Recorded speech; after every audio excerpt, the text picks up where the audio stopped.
Welcome to Not a Real Artist, a podcast by me, Tamara Sagathevan. And me, Iris Fritschi-Cussens, discussing relatable creative topics with honesty and humour. Get ready for our next episode, in which we explore inspiration. Is it a myth? How do we access it? And if inspiration is even that important? We hope you enjoy the podcast. We're coming straight hot of listening to our last finalized episode, which I found absolutely exciting and inspiring. So with that shameless segue, let's get into today's topic, which is inspiration. Is it a myth? Iris. Yeah, I think that I like this clickbaity title because it's like, it sets up the conversation so nicely. It's not like, oh, let's talk about inspiration. No, is inspiration a myth? And obviously, like, we're going to have opinions about that. So I'm actually in the camp, oh, maybe I shouldn't say, like, listen until the end of the podcast to find out what I think. No, but actually, I'm going to, spoiler, I think inspiration is a myth. I think inspiration exists as a feeling, as a concept, but the way we interact with it, the way we are kind of taught about it, the way we think about it being like super magical, something you need, something that you have to wait for, I think that is a myth. Okay, cool. We can stop now. 2-minute podcast. Great. We're done. So if you enjoyed this podcast, no, I'm kidding. Well, I was thinking about it, and when I looked at the topic again, I thought, why did we ask this question this way? The reason it feels magical and mythical to me sometimes is not because of how I see it displayed in videos or whatever, you know, this bright orange light and cherub singing, but it's because I don't understand sometimes where it's coming from, because I work in a frenzy when it hits me, or I'm in flow, and I don't take the time to sit down and be aware or analyze how all of these components came together for me to be inspired and to work. And I think that's why it can sometimes feel mythical and magical to me. Okay, so you're saying like when you get into it, you're not in the mind space to deconstruct it. But if you were able to deconstruct it, then it might be something that you can purposefully create for yourself. Yeah, I think that a lot of people feel that it's something magical because they haven't had that time to deconstruct or analyze it. The other thing that I think about inspiration is, I don't know if you've noticed, if you want to draw rats or orange squares, whatever floats your boat, that a lot of other people are doing it at the same time. And I think that's just this collective, because we're all consuming the same media, watching the same things. I don't know if you've heard like this reticular activated or activating system. So this part of your brain that like confirms your biases or whatever you're interested in. Oh, right. Yes. Confirmation bias and stuff, and like so cherry picking and all those good stuff. If you want to buy a white Ford, this is not an advert for Ford, by the way. You will see white Fords everywhere. Oh, it's the Dunning-Kruger effect. Yeah. Which you, I think, spoke about in one of your podcasts, yeah? So no, sorry, it's not the Dunning-Kruger effect. No, the Dunning-Kruger effect is assessing your abilities incorrectly. No, this is the Baader-Meinhof complex. No. I don't know. I know it's RAS, and you're right about Dunning-Kruger. I just said yes because I remembered you talking about it. But that was a different thing. This is the Baader-Meinhof. It's when you become aware of something and then you start seeing it everywhere.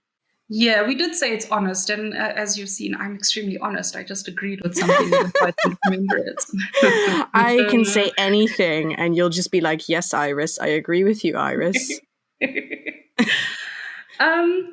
So that's, I think, something that makes it seem really magical, because it's an idea that was definitely just only in your head, but suddenly everybody else is doing it, and that's what kind of makes it feel magical. So I think it's really good to understand why it can feel magical, and then afterwards it's easier for you to say yes or no, whether it is magic or not. Yeah, I think you make a really good point about that. You don't need to necessarily understand everything. And when you've experienced inspiration like that, what you call being in flow or this frenzy, you know it exists. And maybe, you know, you want to end up there more frequently. And yes, you can deconstruct it or you can set yourself up for success, but I don't think that you can completely control it. And I think that's kind of like that slightly magical quality. And I think that because so many things come into it. So yes, you can like tick your boxes of, okay, I'm going to do this, this, this, and this, because I know that makes it more likely that I will find that flow. But that actual flow in and of itself is not guaranteed. I think that leads me into something that I wanted to say, which is that I think you need to show up for your art or your creativity anyway, rather than go like, oh, I can only create when I'm in flow or when I feel that magical feeling. And I actually think that when you are an artist who has kind of expectations of themselves, like you're not just doing it when you feel like it, you are doing it either because it's your job or because you're trying to achieve certain things, then you have to show up and you have to do it. You cannot wait for inspiration, because then you will be doing it like randomly, twice a year. Yeah, you got to just show up. That's kind of one of our subtopics, which is waiting for brilliance. And I think brilliance is maybe just another word here for inspiration. You can wait. It might come to you. I don't deny for a second that you might get a good idea, because, as you said, we can tick boxes, but we don't have full control over it. So unconsciously, something could have motivated or inspired you, and then great. But it doesn't work that way for me. The inspiration comes in the doing. Yeah, I really relate to what you're saying there. Yeah. What is this quote? There's a quote, like, I know that I have it somewhere in my book. Can I just look for it? Yeah, look for it. To begin. That was a simple quotation. My God. But I just know it's this kind of thing. Begin teaching, and something will inspire you later that will actually just be, I want to say, better than the teaching you initially started with. And yeah, it's the same with the. That's my experience too. Yeah, because you can't think yourself to brilliance. I don't think, and don't take that as me thinking that thinking doesn't have a place, because I love thinking. I do a lot of thinking, but I feel like that it's like a dialogue. It's a dialogue between thinking and doing. And I say this like fully transparent as a person who used to only think, and I used to only like kind of dream about what I was going to do, and I would never do it. And it's a very stagnant place. It doesn't actually change. Whereas if you start doing, then it informs your thinking, and then your thinking changes, or it doesn't necessarily change, but it adds to it, and you come to more conclusions, and then you have those feelings or flashes of brilliance of like, oh, I never thought about that. But it doesn't occur, at least not as quickly or not at all, when you're just thinking. So inspiration is a stimulus, a mental stimulus, but we don't just have one input for our mind, which is thinking. So as you're saying, which is extremely seductive, by the way, to just think or plan. It's so comfortable, and you also really do feel like you're doing something. Yeah, absolutely. But where the magic happens is when you are doing. So you're not just thinking, but it's a visual element. Maybe something spills on your paper or whatever. Or maybe you hear the neighbors swearing outside, and suddenly you put swearing into your art. And it's all those stimuli. That is the plural for stimulus, yeah? That is correct, yes. Thank you, Iris. That come together to make this magic. So definitely, if you're going to be all in your head, it's, as I said, it's very nice and comfortable and attractive, and you feel like you're doing something, but you actually aren't. So waiting for brilliance is never something that I suggest. What I do want to ask, though, is like, before we got into this, we were talking about ticking all of those boxes, and you can never like truly know how you got into this path of, I don't know, painting a butt. I mean, I know how I got there, but are you able, and if you're comfortable maybe sharing, to trace your inspiration for those works of art that you do, the Neocolor 2 on the black backgrounds, which, as you know, I'm a bit obsessed with. Are you able to tell us how all those little flashes of inspiration came together to make what I think is brilliant? Oh, thank you. I think that the way that those pieces of art came to be is actually from a place of, well, I'm just sitting down and warming up. I'm just using these art supplies that I don't like because, it's not a big secret, but I have not been a fan of the Neocolor 2. I'm warming up to them, but I realized that, it was coming from such a place of, well, I don't really care. I mean, I care, but I'm not attached. And bringing that to the table, I often feel like I sometimes do my best work when I think the least, when I really kind of give myself over to the process, when I don't get attached to the outcome, and when I'm just working fast. And so these pieces that you like so much are not at all deliberate. They are like it. I think a session of art like that usually starts for me where I'm like, oh, I'm gonna draw an apple. Like, I'm not interested in drawing apples at all. Like, I like quirky faces. I like feelings and emotions, but I also realize that sometimes I need to warm up or do things that don't matter, because I feel like my art often matters a lot. Even if it doesn't matter to other people, it matters to me. It comes from a very deep place. And that's a lot of pressure. That's a lot of pressure to sit down and go like, I'm going to make deep art. So yeah, drawing an apple, it just happens. And then like there's a certain thing that gets out of the way. And I don't know, like, what is your experience of getting in your own way? And how does that relate back to what you experience as flow or inspiration? Oh, good question. I don't think I get in my own way necessarily artistically. I think it's... Can we have some of that? Can you send some of that juju to me and to all the people right now who are going like, oh my God, I'm so jealous. No, I do get in my own way, but not in that. If I like something and if it's in a different medium, I paint it. If it doesn't look like my style or whatever that is, I just do it, because I have the psychological complex that I'm going to die and I better do what I want to do because I might not get to do it tomorrow, which is not the healthiest way to live, but it's a bit freeing. Mm-hmm. And when I do find myself maybe thinking, oh, this is too cute to be Tamara's style, I very quickly have a reaction to that. It's quite a strong reaction, which is, what? Nobody can tell me what to do. Mm-hmm. So I do it. But how I get in my own way is kind of the other things that we spoke about in episode number 1, which is the imposter syndrome or thinking about something. But when it comes to actually doing my art, I'm quite free when I reach the paper. Mm.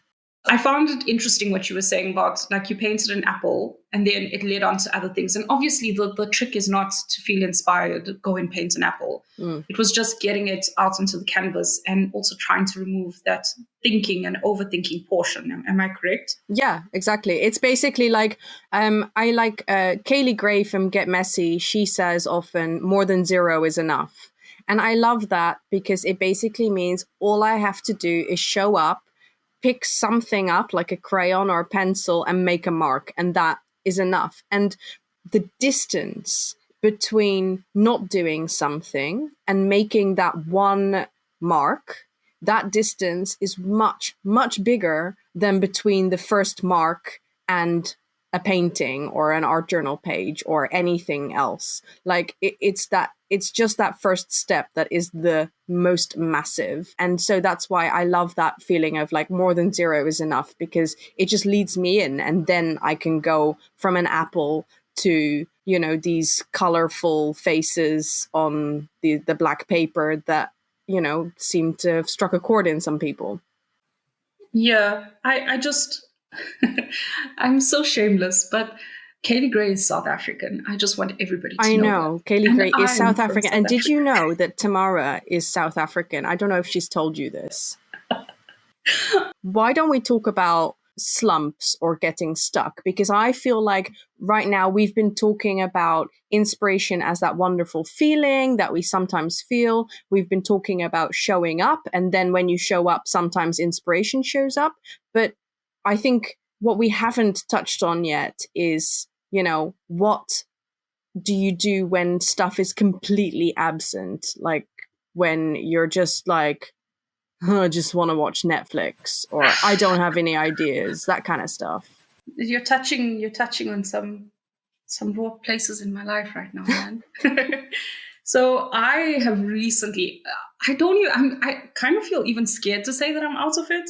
But I was like probably in the biggest creative slump of my life. And it wasn't because of inspiration. And I think that's what's kind of depressing in a way, because I had all the ideas, yeah? Okay. And I had all the ideas, but I saw other people executing them, which felt even worse. But it was because of motivation. And I think that inspiration and motivation are sometimes used kind of interchangeably. Oh, that's such a good point. I was definitely inspired, which I think feels worse than being uninspired and having motivation, because I still feel you can get to Yes, the because page then and you do can stuff. show up and just do. Whereas, and actually, what you're talking about, it makes me think about something that I experience, which is that for me, inspiration usually strikes when I can't use it. So it will strike when I really do need to do something else, like something to do with my day job or something to do with an obligation to, like, my kids or my husband or, whatever. It will strike in the queue at the post office or whatever, but not when I'm at my desk. It's like when I'm at my desk, it's like, hi, I'm running away now. Bye. I probably shouldn't laugh. I sound extremely cruel, but I think that's No, hilarious. I That think when you're you laughing in can't, recognition. That's how I see it. yeah, but I do think it's hilarious. The moments that you actually want to do something you can't. I think I'm hardly ever uninspired. And when I get inspiration, it's mostly to do things that are not necessarily creative, if that makes sense. So I'm inspired to get fit or something by somebody who's not for long, by the way, uh, who's gotten fit. But when it comes to create, I don't feel like my well is ever empty. But what it is for me, usually, it's either I lack motivation or I am burnt out. And I think those are two different things, lacking motivation and being burnt out. Because when you're burnt out, you're physically unable to do something. So when I'm in a creative slump, it's very important for me to realize which one's the problem. And usually if it's burnt out, I ignore it because, I'm not here to admit that I'm getting burnt out.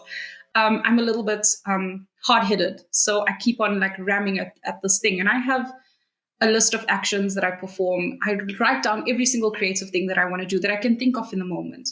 And then I methodically go through every single one. And if I'm burnt out, usually by number 3, I get sick. It's not healthy. Please, I'm not advocating for this. I'm just saying what I do. But if I'm not burnt out, by number 3, I'm already in a flow again. And that's kind of how I get out of it. This last creative slump, I was definitely burnt out and unmotivated in a different sense. I think my intrinsic motivation was a little bit shaken. I think what you're saying is that, like, the importance of recognizing when to keep pushing and when to kind of step back. Because I think that previously I was talking about how I used to just think and not do. Well, when you're in that phase of just thinking and not doing, I don't think you should step back. There's probably some fears that you can address that are stopping you from actually doing. But when you are doing, and you are sometimes successful at it and sometimes not, and when I say successful, I mean innerly successful rather than like what other people think. Like you're succeeding at what you're setting out to do. And then if you experience a slump, I think it's really important to check in with yourself. Like, are you burnt out? Are you, have you been working really hard? Do you need a rest? Like, I am the worst with recognizing whether I need a rest because I always feel like, crap the whip, Iris, work harder because you're lazy. Like one of those internal voices that I have. So actually being able to recognize that I've experienced that my motivation and also my inspiration is very cyclical. And I hate the fact that it is, because I would like to just be really consistent and be the same every day. But, experience tells me that is not the case. It's more like working with that. When it's on and you take advantage of it. And when it's off, well, sometimes you just got to go through that. And then it comes back when you're ready, when you're rested, when you're kind of like, when you've had a little bit less kind of stimulus, I guess. I think this is something I learned from you. Yeah, she's like sitting in your shit. And it's like something that's so difficult for me to do because I'm a person of action. Like you, I inherently believe that I'm a lazy person.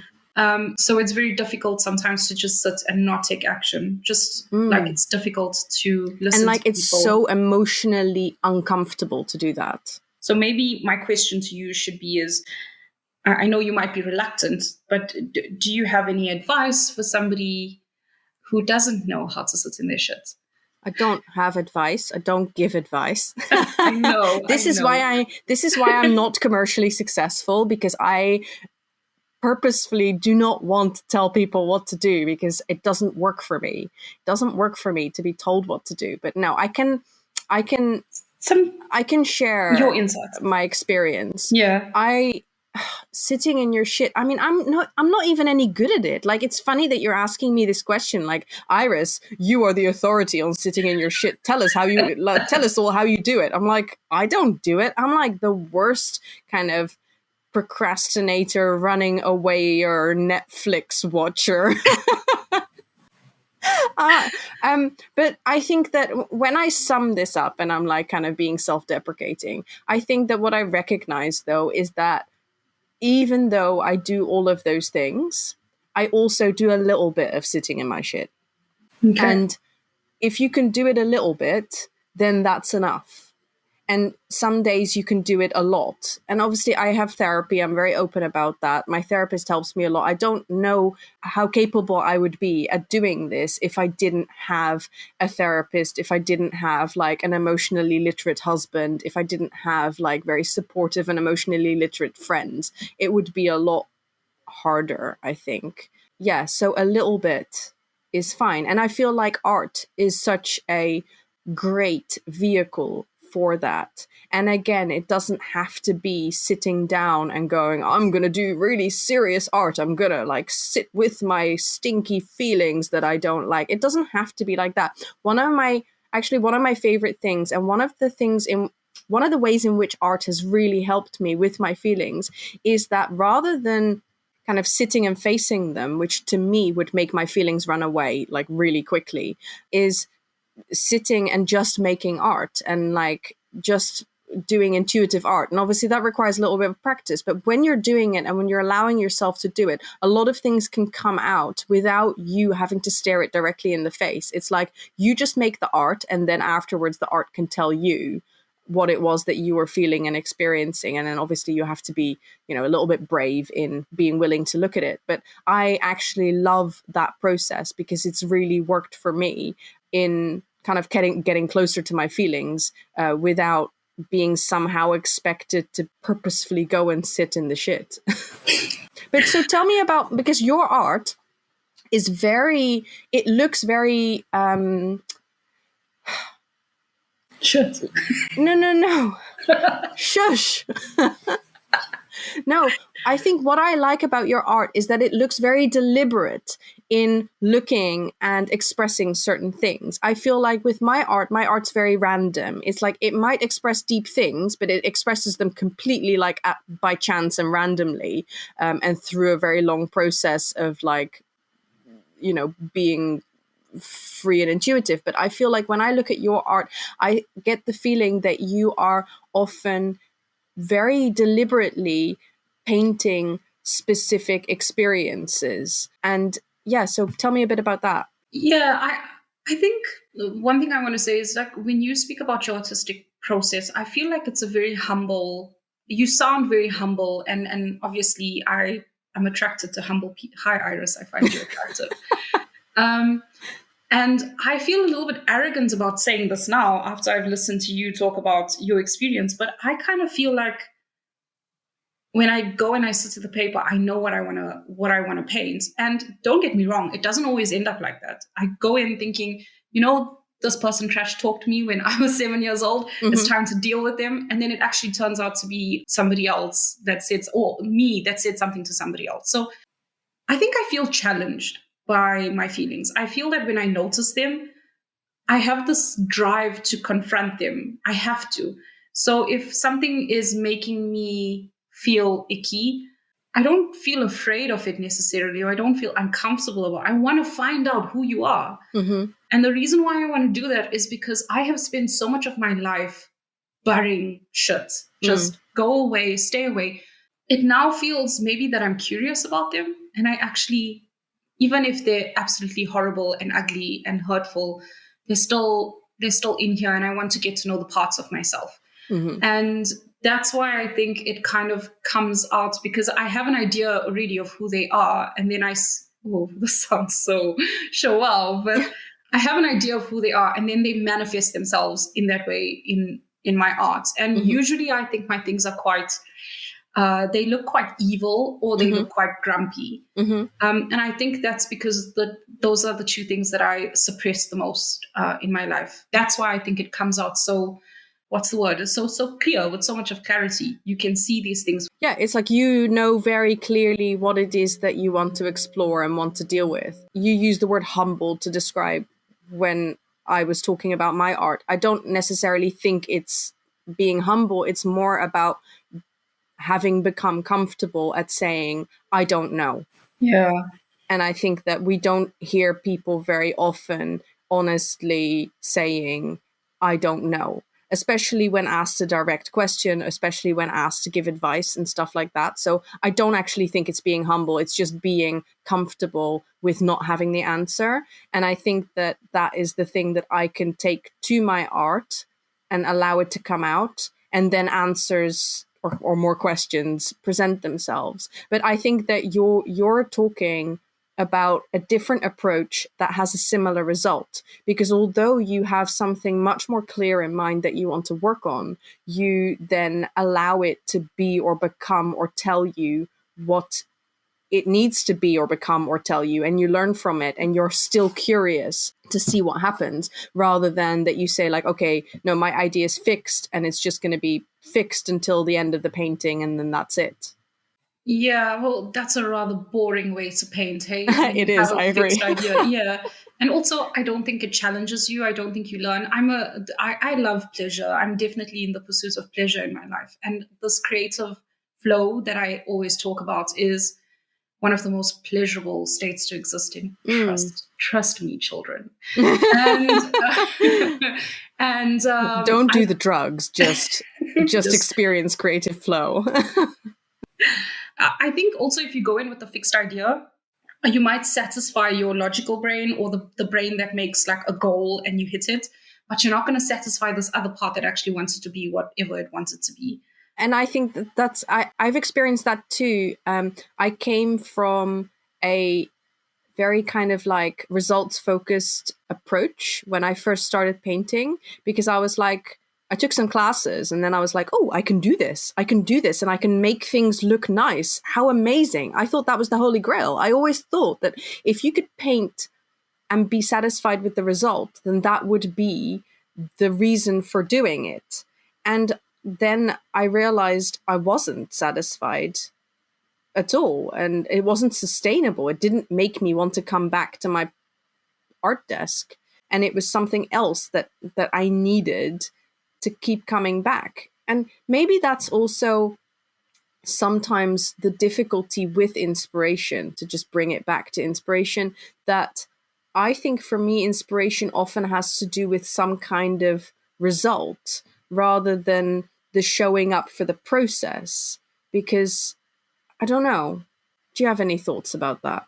I don't know, honestly, how I don't feel like inspiration's an end. I think it's just an addictive kind of feeling. I think because it's a mental stimulus and how it makes you feel like physiologically. Like when I feel inspired, I feel excited. I get tingles, all of the stuff. I don't feel like it's an end thing. I feel like it's to me, inspiration is like an extra motivation. I don't really have much. I don't want to say respect, because that might be the wrong word, but I don't really have like much like respect for for inspiration. I don't look at it as like, oh, my muse, my muse was here and she came and she touched my face. Inspiration's important and it's good to be inspired. I get that, but I don't think it's that important. Maybe that's what I'm trying to say. If you're chasing after inspiration, just stop, man. Just go to your paper, get your pens out, draw a butt first, and then draw whatever else you want to. And that inspiration will come. But I don't think it's as important as people make it out to be. I just went on a rant there. No, I think that you make a really good point that I connect with, which is it's not as important as people make it out to be. And I don't know who these people are. Like, it might be a story from childhood, because I think that if you were to talk to artists, if you were to interview artists or creative people, I think that you would get a lot of opinions about inspiration, but I do think that you would get very nuanced views about it. And I feel like that when we talk about is inspiration a myth? I think we're talking about that concept of inspiration that is kind of like almost like the apocryphal, is that the right word? Yeah, I think it Meaning is. of inspiration. It's like what we think inspiration means to the rest of the world. But actually, when you start examining it, what it means individually to individual people, it's probably not as fixed and not as magical. And it's actually probably much more real and both real and ephemeral at the same time. I don't know if I'm making sense. No, you are making sense because I understand you, and I am the consensus on sense. I'm currently reading Letters by Van Gogh, which Yeah. other people might pronounce as Van Gogh, which I am doing here embarrassingly just to be clear about who I'm talking about. I'm reading these letters, and I realize this is the first time that I am reading letters by him, and I realize how much of a work ethic he had. He was just showing up.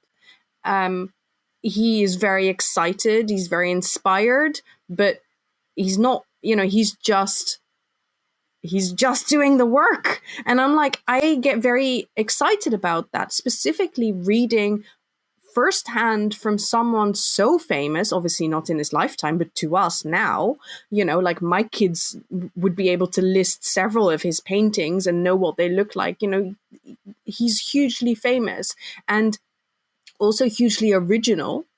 And to just hear or to read that he was just showing up and he was just interested, he was curious, he was like, oh, there's this thing that I want to try, there's this thing that I want to get closer to, there's this thing that I want to draw or paint, or I want to get more of this, and I'm so excited about this crayon. I'm paraphrasing obviously. But it's very inspiring to me to actually read about the like mundaneness of this is someone who we all know, whose paintings we know, who we would look at and say, well, he was inspired. But actually, when you read what his daily life was like, he wasn't like la la la angels singing inspired. He was just doing the work. I think that's inspiring. I know you're talking about Van Gogh, and maybe I'm going to take it a little bit like out of left field here, but obviously we know he struggled with mental health issues and things like that. And I'm not saying you need to be tortured to be good or inspired, because as you said, he showed up every day. Okay. Mm-hmm. But something that I read that was kind of interesting, I don't know how based in science it is, because I saw that some scientists just disagreed, but it was something called like bicameral brain, where when people felt that they were seeing muses in the past, they actually were, because their brains weren't communicating properly with each other. And it was actually their brain that they got this inspiration from, but it felt like an otherworldly source. So that was really interesting to me when I read it. I don't think that's happening to me. But I think it's quite an interesting way to make sense of when people say my muse literally came and sat on my arm. And I think that's really interesting as well, like different people, different experiences. Like, all we can do is talk as Iris and Tamara about what inspiration is like for us. But that doesn't mean that other people would experience it the same way, or that one way is valid. Some people, they might show up and they might feel that inspiration and they might listen to us and say, what are you talking about? Yeah. And also our opinions on inspiration might change in the next 5 years. Absolutely. Yeah. Because that's what it means to be human. Yeah. And also maybe one of the things that might come into it as well is how much time you have, because I do this not full time, but I do this a lot more than I used to. I used to have to do all my art in the evenings and weekends. And then it felt like a lot of pressure.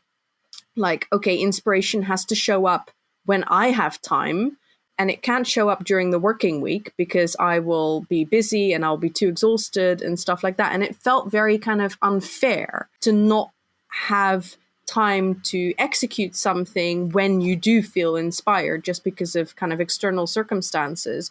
And I do feel like that the more time you have to dedicate to something, and I don't just mean this as in like, oh, you've got like 40 hours a week to do painting. It can be much smaller than that. But when you have a little bit more freedom in your time and it doesn't feel so like, okay, I've got half an hour, inspiration needs to show up now, otherwise I've wasted my time, it can feel a little bit, you can feel a little bit more free to kind of show up and say, I'm going to do some work now and hopefully inspiration will show up. It feels a little bit less pressured. That's very interesting. I have a slightly different experience. I do agree with you. It's so awesome to have as much painting. You don't have to agree with me, you know. I know, but I don't like disagreeing with you, Iris. No, I don't disagree with what you're feeling. Of course, I'm saying my experience is slightly different. Yes, it's great to have lots of time to paint. But to me, for my creativity, I really do enjoy restriction. I was probably slightly more creative when I had a full-time job than I am now. Oh, interesting. Yeah. And this thing about like, oh, inspiration can't hit me when I'm in a meeting. I would think, oh, inspiration is here. Oh God, I can live through this meeting. I can make it because I know at the end of the day, I'm going to be able to paint something. And that's how I was kind of living. I was banking on that inspiration and it was keeping me motivated versus if I didn't have anything to paint or do, I would sit there thinking, oh, fuck my life. Sorry. How much more of this can I take? How much more mansplaining can I live with? Yeah, no, I think you're right. I mean, I really understand what you're saying. It's basically that when you have certain restrictions, it actually makes you more free. That having no restrictions is sometimes actually the time when you waste the most time, when you have the least ideas, when you're just kind of like floating and nothing much comes of it. So yeah. I really understand what you're saying. I think it's just restriction in itself is inspiring. You can only work with blue, yellow, and you have 5 minutes. Oh, yes, wow. That's what I'm like. And I think that would lead us into kind of like the end of the podcast where we can give people maybe some practical advice, because I think that's a really good one. It's like setting a timer, maybe like, okay, I'm just going to do something in 5 minutes or in 15 minutes, or I'm going to only work with these 3 colors, or I'm only going to work with these 5 supplies or something like that. I feel like those types of restrictions are hugely freeing. And especially when you have no ideas, I feel like if you have no ideas and then you just really restrict yourself, then you start, and then the ideas come just from having that little framework that is very comforting and makes it not so scary. Do you have any practical tips? Yeah, one of them would be definitely to, after you've decided whether it's motivation, routine, whatever it is, just give yourself permission to be shit. And just sit there and think, I'm going to paint something now and it's going to be the shittest thing I've ever done, and enjoy yourself. Because nobody has to see it. You don't need it to be a masterpiece. And that will just spurt, for me, it spurred so many other ideas that it is definitely one of the most inspiring things I can do for myself. Oh, that's great. I don't do that very often. I think I should do that more often. That sounds like a good one. There's a lot of art that I haven't showed anybody yet, not just because it's shit, but because it's kind of like between me and myself, if that makes sense. And just maybe that could also be inspiring. Not every single thing that you do needs to be shared or shown. I have some art at the moment that I'm working on, self-portraits. They're hugely exposing. I don't mean I mean emotionally exposing. And I'm like, yeah, don't get the wrong idea here. And I'm not ready to show those. And that feels really powerful in a certain sense. Like, oh, I don't have to show this. I'm not ready. Yeah. That's okay. It's definitely okay. I mean, art, yes, it's supposed to be viewed by other people, but it's also totally okay if it's just for you and the person inside of you that you're making it for. Other like things I could say about feeling inspired is kind of, you might not want to do it, but ask yourself some questions and actually sit down with something that inspires you. So if you find something, a painting that inspires you, don't just flit on to the next painting. Sit with it, copy what you might think looks good, And then don't aim to repeat that in your art. Just let it come out naturally. That is something I also learned from you. I was gonna say, like, that sounds like something I said in a video. I know the video that I said that in. Yes, I did say that. Yeah. Ask, why is this important to me? What do I like about it? What is it making me feel? And I think those things will just lead you on to your next idea. Yes. Do you have any other tips, Iris, for inspiration? No. I have no more tips to give. Yeah, we've given all the advice and tips that anybody could ever want. So stop asking us for more. That's horrible. Okay, let's take it into a little bit of a light-hearted space. I can do that. I have faith in myself. Light-hearted.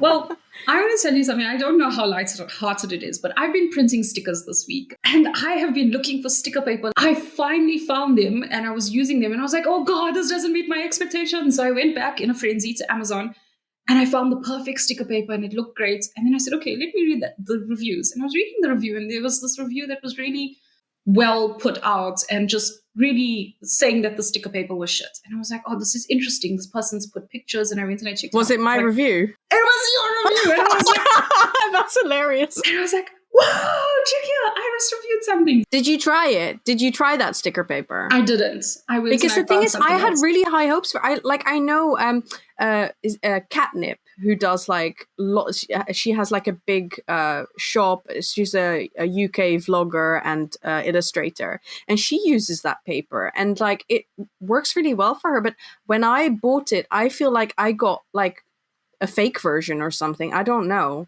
And it was expensive as well. These days I order my sticker paper from online labels, I think. But again, I started ordering it and it was really good, and then I ordered it again and then it was like a bit shit, and it's just like it's so frustrating. So I hear your sticker paper woes. I really do. Yeah, I mean, I'm not selling these things as yet, but I would not want somebody to get the original stickers that I did. This one seems okay though. It's not anything to like cry about or whatever the saying is. But yeah, and I think that maybe just leads on to the importance of reviews, yeah? It's really important to leave reviews. They don't have to be as detailed as ours, but they sure do help. And if you ever want to laugh, go and read Google reviews. It's my favorite thing to do at is night. it? Oh. I enjoy reading Google reviews for secondary schools, because like my eldest is going to secondary school. So we were reading some Google reviews, and it's obviously disillusioned kids who leave Google reviews for their own schools, and it's hilarious. Sorry, it's a bit of a segue, but like, yeah, really funny. In a moment, we will share our key takeaways from this episode. But before we do that, thank you for listening. And thank you for listening all the way to the end. If you enjoyed this episode, like Iris, please leave a wonderful review. I thought you were going to say, like Iris, please leave. No, like Iris, do a good job and review this podcast. And if you feel that it might help anybody, please share it with them. We would be extremely grateful.